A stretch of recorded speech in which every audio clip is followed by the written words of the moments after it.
I need help right now. This boy is unconscious and I can't wake him up. Please, we need a doctor immediately. Do you have your insurance card? I'm sorry.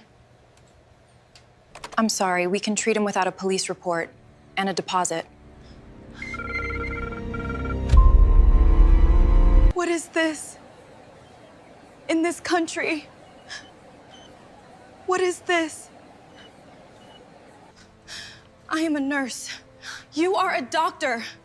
This child is dying right now in this corridor, and the first thing you ask me, pal, It's 3,000,001. I will pay the deposit.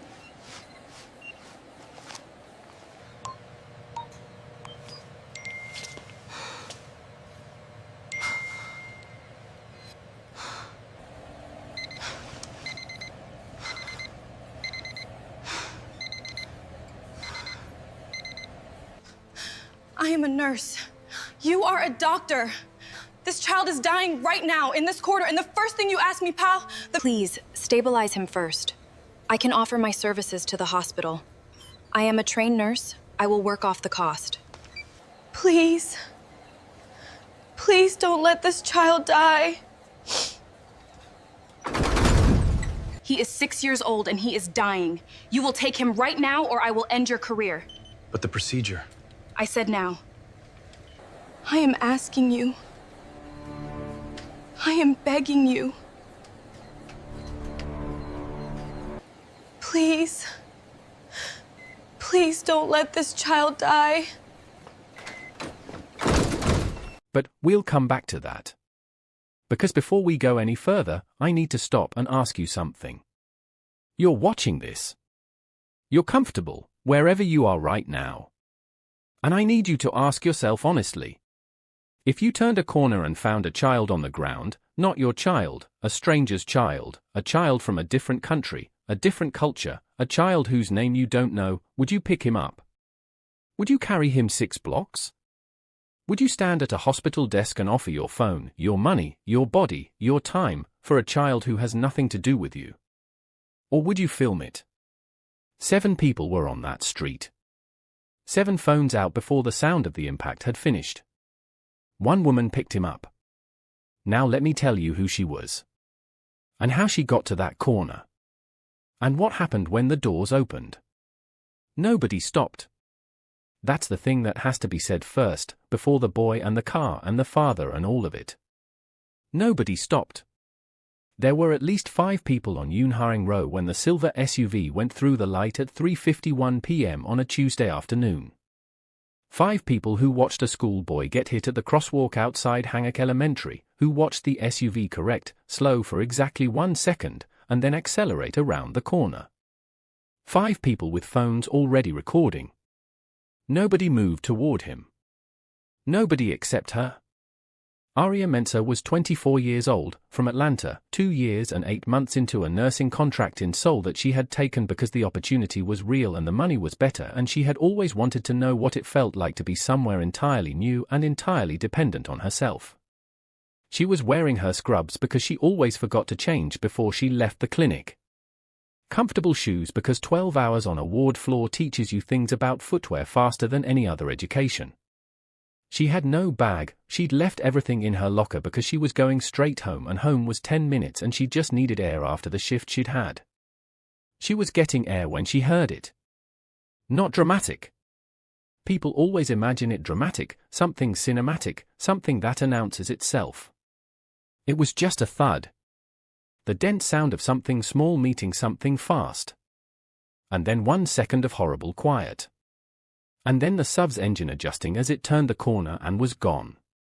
She turned around. The boy was on the ground. School bag still on his back. 1 shoe half off.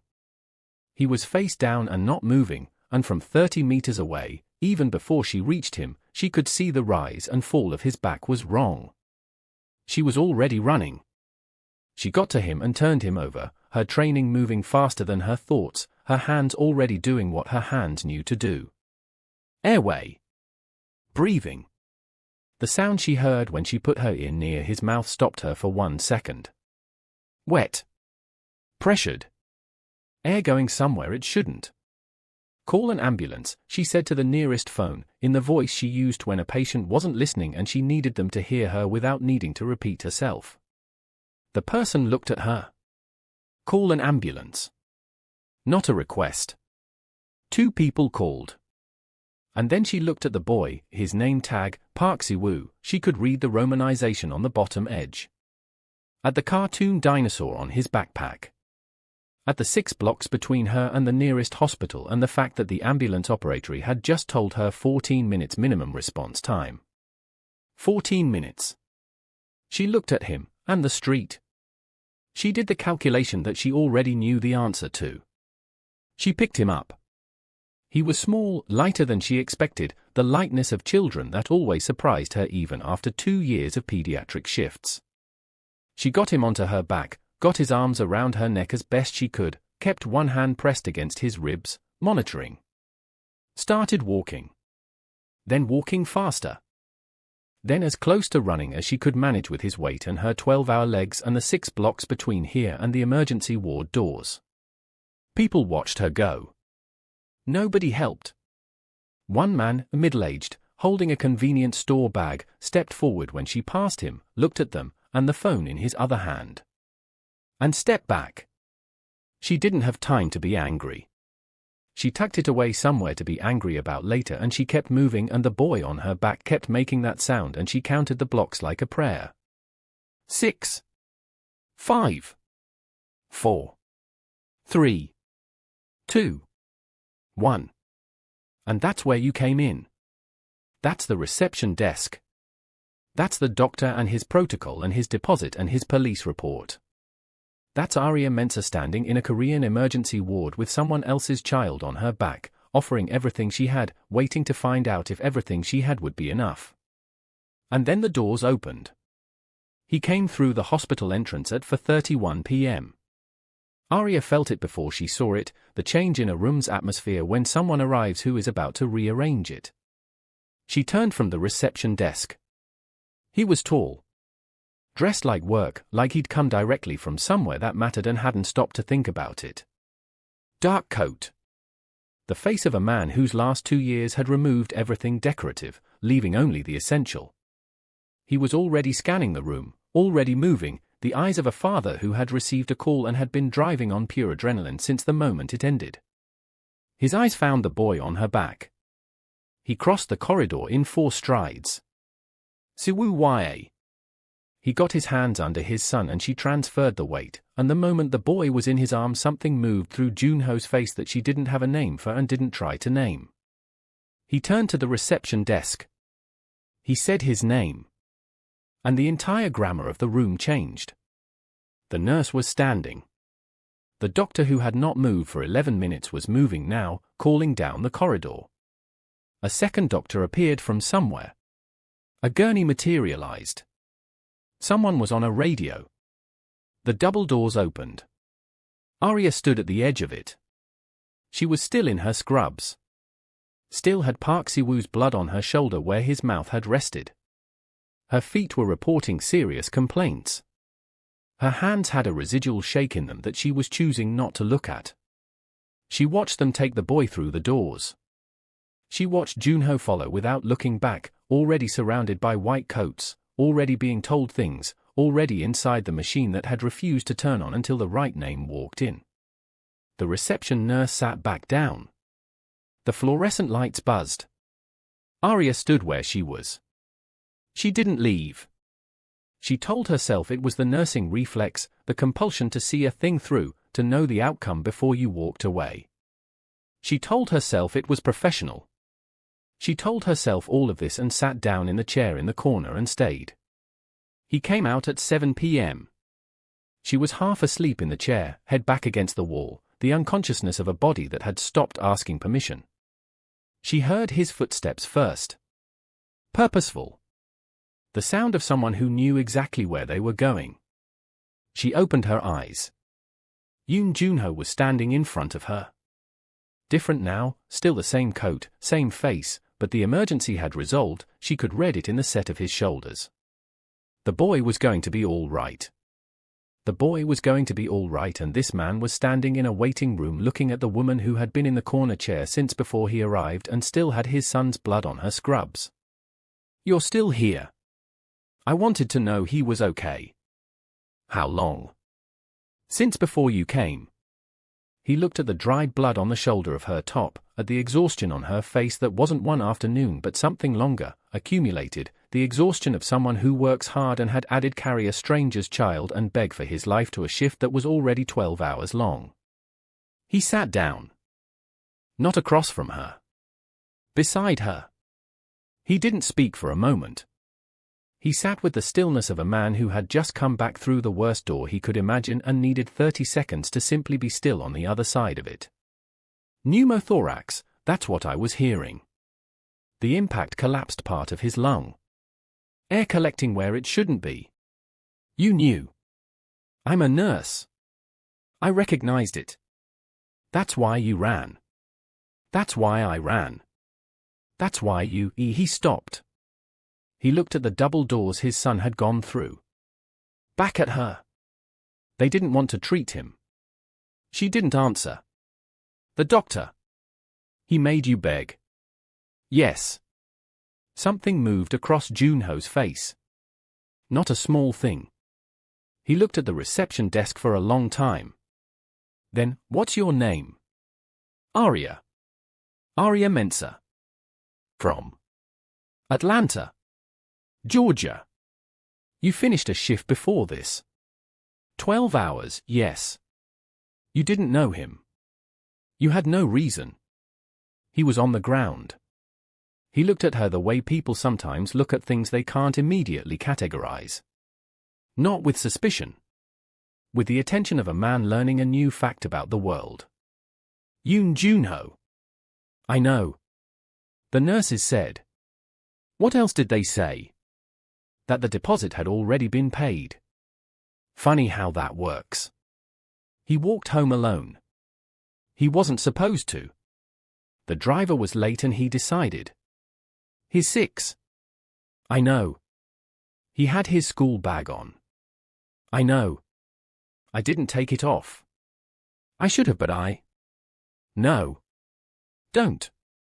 You carried him 6 blocks. Don't apologize for the bag. The waiting room settled around them. Outside, Seoul moved through its evening, enormous, indifferent, carrying its 10 million simultaneous urgencies without knowing or caring about one of them. I'm going to go home, Aria said. She pushed herself up from the chair, the full 12 hours plus this afternoon registering in every joint. Now that I know his. You haven't eaten. I'll eat at home.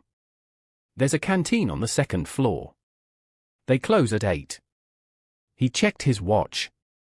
7:53. I'm not going anywhere tonight, and I haven't eaten either. She sat back down. They ate bad canteen rice and worse soup, and he talked, and she listened, and the boy called Siwoo slept down the corridor in a room with a machine monitoring the thing that had almost gone wrong, and by the time the canteen lights went off at 8:15 she had learned the following things. That his wife had been a nurse, pediatric, Severance Hospital, gone 2 years ago without warning, aneurysm, one afternoon, here and then not.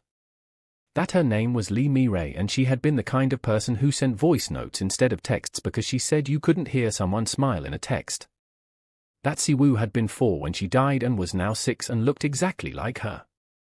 That Junho had been running the family company and raising a son simultaneously for 2 years and had been told many times that he was doing well and had not once believed it. That he had never said any of this out loud to anyone. She didn't know why he was saying it to her. She thought maybe he didn't know either. She would have done what you did, he said. It wasn't a compliment dressed up as information. It was just something true that had arrived and he said it. She would have been the one person on the street who ran. Aria thought about the street. About the 5 phones and the 1 boy. A lot of people want to help.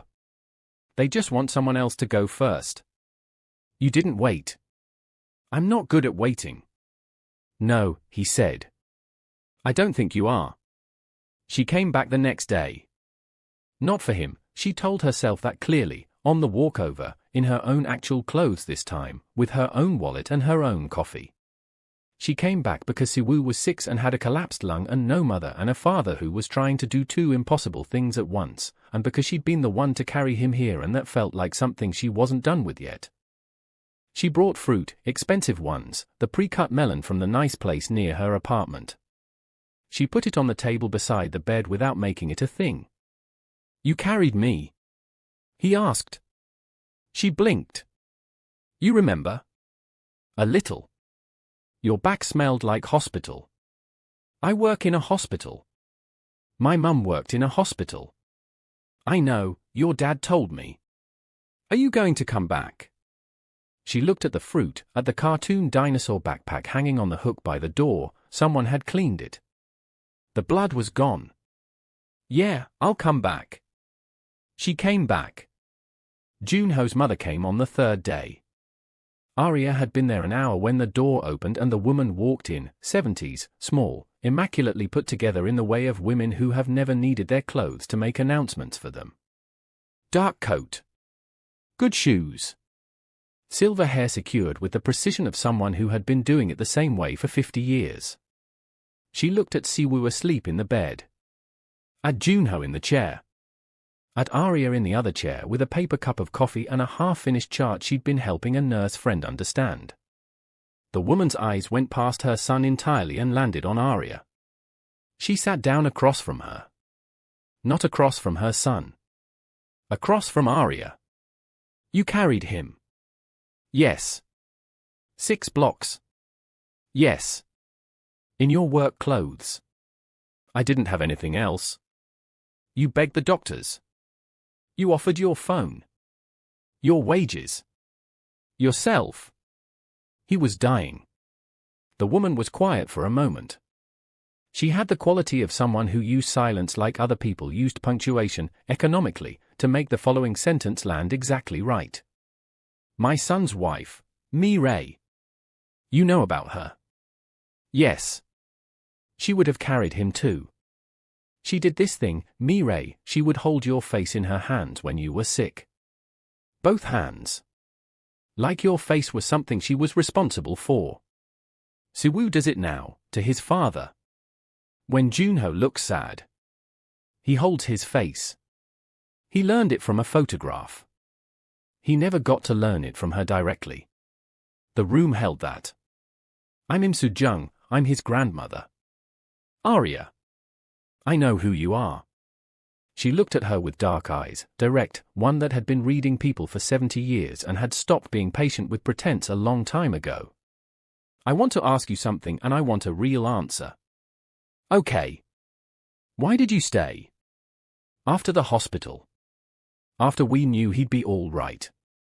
"Why did you keep coming back?" Aria thought about it honestly. Not the easy answer. The real one. "Because Siwoo asked me to." Soo-jung looked at her for a moment.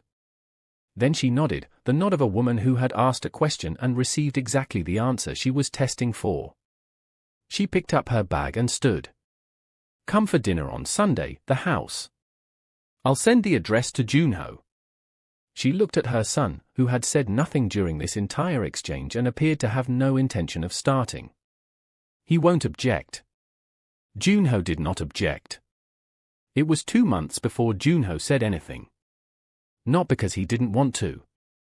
Because he was a man who had learned to be careful with words, who had said things in hospital waiting rooms that he'd never taken back and didn't want to, who had been raised by a woman who believed that the right words were worth waiting for.